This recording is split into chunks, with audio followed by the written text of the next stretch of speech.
Hello and welcome. My name's Nicola Harvey and I'm a wellbeing and mindfulness practitioner. I work with adults and children using yoga, mindfulness and cognitive behavioural therapy to support their emotional well-being and their mental health. I'm also the published author of the book Mindful Little Yogis, which was published by Singing Dragon very recently. The book itself, the full title is Mindful Little Yogis, Self-Regulation Tools to Empower Kids with Special Needs to Breathe and Relax. It's a bit of a mouthful, but the long and short of it is that it is a mindfulness book and it's there to support adults, particularly parents, teachers and therapists that work with children. So they use the tools and tips and strategies within my book on the children that they live and work with. Obviously, it would be great if they use them on themselves. So we're going to be talking a bit about that in my talk today, so they can model that behaviour and then pass it on to the children that you live and work with. So let's get started. So the talk that I'm going to be doing with you today is about emotional regulation and how we can use mindfulness as a tool and strategy to support the well-being of particularly children and anyone that works with or lives with children to support their well-being, basically. So let's start with mindfulness. What exactly is mindfulness? Mindfulness is about being present. It's about being in the present moment, not thinking about yesterday, not thinking about tomorrow. It's being right here and right now. Noticing any sort of sensations, noticing what's going on from within, and noticing how you feel, and any without judging them. And if any sort of emotions, thoughts, or feelings do come up, that's absolutely fine. Mindfulness will allow you to look at them, explore them, develop the tools so you don't judge them and brush them off, but actually validate that it's okay to be okay and it's actually okay to not be okay. And what tools and strategies can we do to put ourselves and bring ourselves back into the present moment? I love to use yoga as a mindful strategy, because yoga is all about bringing the mind and the body and the spirit into union, and it's a great sort of mindfulness strategy because you're connecting with the breath when you're doing a lot of sort of yoga movements, when you're in a flow. So that's the long and short of what mindfulness is. Singing Dragon have asked me to talk to you about emotional regulation. So when we practice mindfulness, what we tend to do, we slow things down, we sort of notice how we're feeling in any given moment. And what tends to happen is our emotions come up. We recognize that we might be feeling sad, we might be feeling happy, we might be experiencing different feelings. And the long and short of it is that it's absolutely fine to experience different emotions. Emotional regulation is a process of learning to regulate your emotions so you are in that particular state of mind and you're using different tools and strategies to get you back into an optimal state of mind. So, say for instance something's just happened, you've been triggered and you feel a bit angry or a bit annoyed, using particular tools and strategies to say, actually, it's okay, let me give myself some time and space to explore what this means to me, and then what strategies can I use to get back into a more optimal state to make me feel better and good about myself. So hopefully that it kind of explains it, but what I'm going to do is I'm going to go through the STAR model, which stands for stop, take a breath and relax, which is how the chapters in Mindful Little Yogis are divided into. And it basically takes you into how you can regulate your emotions to get you back into sort of like an optimal, grounded, relaxed, mindful state. So stop, take a breath and relax is the STAR model. But before we start exploring that, I thought it would be quite a good idea to actually have a think about where our emotions come from. Where does it all come from? And of course, it comes from, I love asking kids this because they always look a bit confused. It comes from the brain. Everything starts from the brain. Our brain sends our thoughts, feelings, and messages, what's going on within our mind, to different parts of our body, so we act and we experience life in particular ways. So that we've got something called the CBT model, where we have our thoughts that affect our feelings, and our feelings affect our bodily sensations, and our bodily sensations affect what we do. It's such a wonderful thing to be actually aware of, particularly when we teach children this. So Dr. Dan Siegel is a neurologist who developed the hand model, and he explores where our big emotions come from and the importance of using mindfulness to help regulate our emotions. So I'll go through the hand model with you, and then we'll go through the stop model to actually explore how we can use some emotional regulation tools and strategies to get you and the children that you live or work with into a relaxed and optimal state. So what Dr. Dan Siegel does, and if you want to find out a bit more about this, you can check out my book. I've got a bit more of a detailed explanation, or his book, Whole Brain Child. He takes us through the hand model. So if you have a look at the hand, you first of all, you start off with the brain, and it represents different parts of the brain. Basically, this is a great way of informing children of where our big emotions come from to help them learn how to use mindfulness to regulate their emotions. So first of all, we start with the brainstem, which is here, and it feeds into this part, which is where our big emotions come from. So we have the amygdala, which is a part of the brain, the downstairs part of the brain. We have fear, we have anger, we have sadness, we have all these big frustration, confusion, all of these big parts of the brain, which are sort of come from the amygdala. That's the downstairs part of the brain. Then we have the top part of the brain, which is the prefrontal cortex. And this is where we have our executive functioning. This is where we make good decisions. We say, it's going to be okay. Everything's happening fine. We can use some tools and strategies to put ourselves into an optimal state. When the downstairs part of the brain, the amygdala, where the big emotions come from, and the upstairs part of the brain, the prefrontal cortex, are working together in unison, that's great, because when they're working together, they actually help each other make informed decisions. For instance, if you are just about to touch a hot fire, the downstairs part of the brain will say, whoa, whoa, whoa, stop, stop, stop. And the upstairs part of the brain would be like, oh, yes, good plan. Okay, so the downstairs part of the brain would be warning you and panicking, your fight or flight mode, whereas the upstairs part of the brain would be like, okay, what could we do next? How could we handle this? What practical strategies can we put in place? There are times, however, when we get triggered and our big emotions, they flare out and we flip our lid and we start experiencing anger, frustration. The body gets hot and we feel frustrated and really sort of angry and confused and perhaps anxious and overwhelmed. And this is when we flip our lid and all of these big emotions come out. But when we use some practical strategies like mindfulness to bring us into an optimal state, everything comes back together again. And when the upstairs and the downstairs part of the brain are working in unison, it just brings everything back into order, makes us feel centered and calm. And when this happens, it's when we use mindfulness. So the upstairs part of the brain will go out and it will use some coping strategies, some calming strategies to bring us into the here and now. So let's have a think about some different coping strategies or mindfulness around the STAR model. So the STAR model is where we stop, take a breath and relax. Stop. So stop. If, say, for instance, you are in an emotional state and you're feeling really confused and angry and annoyed, when you stop for a few moments and take a few steps back, it can make all the difference, because sometimes we get so caught up in a situation that may have triggered us or in an environment, it can be very overwhelming. But when we just pause for a few moments and just self-reflect and just take a step back, it helps us put things into perspective and think, is it really what I should be worrying about? Could I look at this in a different way? It just brings you away from the situations that's triggering you. The next part of STAR is take a breath. Breathing, everything starts with the breath. When we're born, the first thing we do is breathe.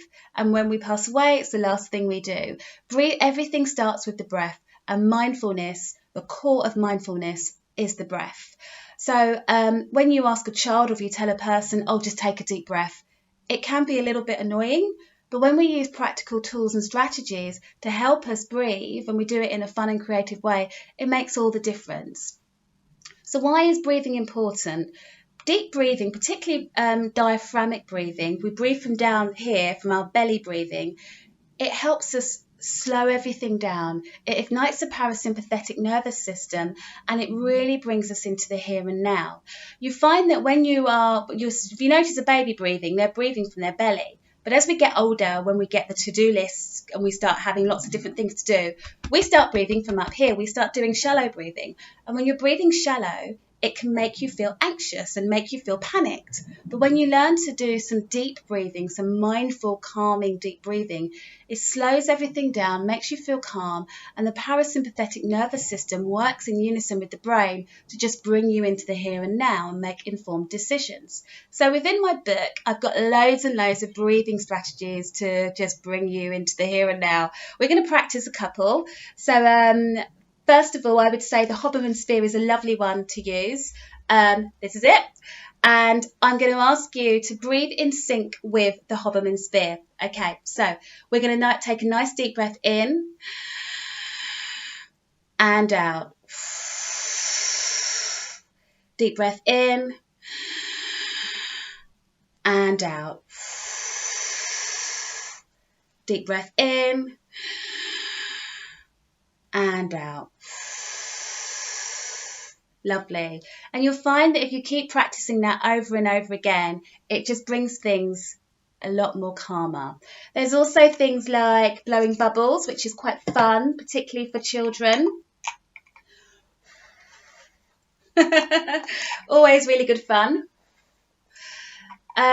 Breathing bubbles is great fun, but it's also a really lovely activity for visual eye tracking, fine motor skills. It's just a really nice activity. If you're working with a child, or if you are a person that is really into sort of representations and visuals, it's really good. Like every time a bubble pops, it could represent a worry or an emotion dissolving. It's a really nice way to do things. There's also movement activities that you can do based on yoga techniques where you are moving physically in sync with your breathing. So I love to do balloon breathing, where you put your hands on your belly or on your heart, most likely on your belly, and then you just take a deep breath in. And then when you blow out, you raise your arms up as if you are a balloon. So it's a really good thing. And you just keep doing that in sync a few times. Again, when your belly moves in and out, you're just mindful that you're breathing from down here to help you feel like you're in the here and now and in a nice flow. Yeah. So the next part of the star, and again, you'll find that when you're doing that, so you've done the stop, you've done the take a breath, or take a few breaths, and using different activities to breathe, to do some belly breathing. Next part of the star is the and. So stop, take a breath, and. So the and part I love to do because it's basically a case of getting you to be grounded in the here and now. When you're grounded, it's saying, actually, my emotions, I can start looking at and exploring the different emotions that are coming up for me. Because you'll find that once you've taken a step back and stopped, done some deep breathing, this is when you get to notice what's going on, the physiological sensations inside of you, and the emotions that may be coming up. And again, it's really important to notice and inform yourself and children that no emotion is wrong. It's okay to not be okay. You might be feeling scared, you might be feeling angry, you might be feeling annoyed. That's absolutely fine. And it's recognizing that rather than stuffing it down, which is the most important thing. I love to use mood cards. Sorry, back to you for a second. Mood cards, which again is mentioned in my book. This is by a lady called Andrea Hahn. Fantastic tool where you basically look at different moods, different emotions. Is that upside down? No. I mean, here you've got shame, you've got stressed, don't know if you can see that very well, you've got brave, and it's a really nice way of saying, because a lot of children, and sometimes adults, they say, I'm fine, or yeah, I'm happy, when really they're not. It's validating that it's all right to be okay, it's okay to experience lots of different emotions. What I love about these cards is that on the back, so this is bored, for instance, and this person saying nothing ever happens. And then you look on the back and it's got some really nice questioning, some strategies that you could just ask yourself to do some thought challenging. What would you like to be doing? So if you're bored, that is, how long have you been feeling this way and why? And then there's an affirmation. There's all sorts. There's also gratitude. So it's introducing the dialogue around the different types of emotions that you may or may not be experiencing, and learning just how to challenge any sort of things that are going on with that and validating them at the same time. There is also, gosh, this is a little bit buried, so you have to bear with me for a second.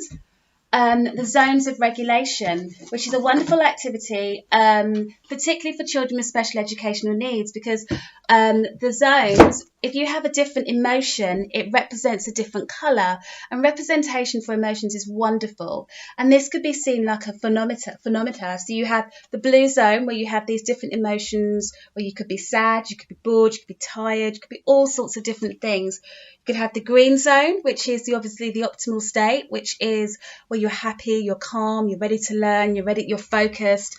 Or you could have the yellow zone, which is nervous, anxious, feeling really sort of frustrated. And then right up the end, right, which would be right at the top, so blue would be down here, red would be at the top, is angry. So it's like a traffic light system where you're yelling, you're angry, you're really, really annoyed, out of control. And the important thing is to sort of recognise that if you're in any of these states, what could we do to get back into the green zone? And it's, which is the optimal state. It's okay to not be okay, but as long as you are not harming yourself and you're not at risk. But what tools and strategies can we use so we get back into this green zone and feel good about ourselves? And so we feel good about ourselves. So another tool would be yoga, because with yoga we know that it's bringing the mind, body and spirit into unison. So there are yoga cards, there are actual children's yoga classes, adult yoga classes. There's so many different types of yoga, but in order to be doing it in a fulfilling way, is making sure that you connect with the breath, making sure that you slow down and use your body and mind in a way that slows you down and grounds you into the here and now. So yoga, I would definitely recommend.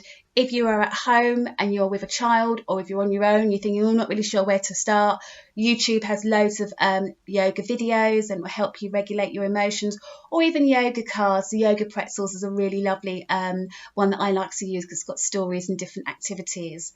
Another way of grounding yourself and sort of connecting with your emotions within this, again, this is still within the and category of the STAR model, is using calm down jars. This is a lovely way to help regulate the emotions. What you do, it's water, and at the bottom it's got loads of glitter in and sparkly bits. You could make this. You could also just buy it, but I like to make these with children and with adults, with teenagers as well. And what you do, you make it and you shake, shake, shake, and you basically mindfully watch the sparkly bits go round and round and round, and they swirl and swirl and swirl, and breathe. Breathe in for the count of 2, 3, 4. Breathe out for the count of 2, 3, 4, 5, 6. Whatever's comfortable. But you'll notice as you continue to breathe and relax and just watch the swirly bits, they'll dissolve right to the bottom, and which should be in sync with how your emotions and your feelings are going on from within. It's a very calming, lovely activity to do. And of course, there are simple things. Oops, just making sure I'm putting this down correctly because it's glass. Like drinking water. A nice drink of water. I've got in here a nice clump of lemon. Really relaxing, really calming. Water is good for the hydration, but it also, particularly when you just stop and take a breath, go and drink a cup of water. Glass of water. It will just help you feel so much better. So there you go. There's lots of different strategies there. Hopefully that's helped you. The last one in STAR is relax. And this can mean anything to you. I love to relax by listening to audiobooks. I love to meditate. I love to meditate in sync with my breathing. So if I'm counting, if I'm doing anything sort of with my breathing, I'll close my eyes and just visualize myself slowly relaxing. Could be listening to calming musics, going onto a calm down app like Calm or Headspace or one of those, using anything that brings you into the here and now. It could be dancing or running, but the most important thing is that you feel engaged and you're in the present moment. Particularly physical exercise and physical activities, they just help your whole body, mind and spirit relax in the here and now. Okay, so I think that's just about everything. I feel like I've said so much, but hopefully that helps. It's the whistle stop tour into sort of like regulating your emotions and bringing you into the here and now. Yoga is obviously the best port of call in terms of mindfulness and just connecting with the breath. If you'd like more tips, tools and strategies, check out Mindful Little Yogis. And if you'd like to find out more about me, Nicola Harvey, my website is mindfulnickstars.com, or I'm on YouTube, Instagram and all the usual places. So I'm sure you'll just find me by Googling my name or the book. The book itself is available on Amazon and from Singing Dragon and all good bookstores. Lovely to talk to you today. All the best and have a good day. See you. Bye-bye.